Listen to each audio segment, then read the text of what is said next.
इंसानी दिमाग हर चीज को क्यों कॉपी करता है? साइंटिस्ट मुबीन टीवी में खुश आमदीद। दिमाग कोई सिंपल कॉपी मशीन नहीं है, ये एक लेवंग मिरर है। ये सिर्फ नकल नहीं करता, ये देखकर महसूस करता है, फिर खुद को वैसा बना लेता है। जब तुम किसी को हंसते देखते हो, तुम भी हंस देते हो, और जब कोई रोए, दिल खुद ही हैवी हो जाता है। ये जादू नहीं, ये हैं मिरर न्यूरॉन्स। सीइंग बराबर हाफ डूइंग वॉचिंग बराबर लर्निंग। यही वजह है कि बच्चा बोलना, चलना सब कुछ कॉपी करके सीखता है। नो किताब, नो लेक्चर, सिर्फ ऑब्जर्वेशन। दिमाग 3 वजह से कॉपी करता है: लर्निंग, तेजी से सीखने के लिए; एम्पैथी, दूसरों को फील करने के लिए; कनेक्शन, लोगों से जुड़ने के लिए। लेकिन ट्विस्ट ये है, दिमाग सिर्फ कॉपी नहीं करता, वो मॉडिफाई भी करता है। और यही मॉडिफिकेशन क्रिएटिविटी बन जाती है। तो हकीकत क्या है?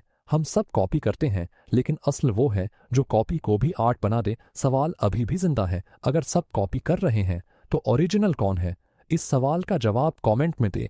अगर वीडियो अच्छी लगी हो तो लाइक ज़रूर करें, सवाल पसंद आया हो तो शेयर करें, और मज़ीद ऐसे ही साइंसी सवालात के लिए चैनल को सब्सक्राइब करना न भूलें।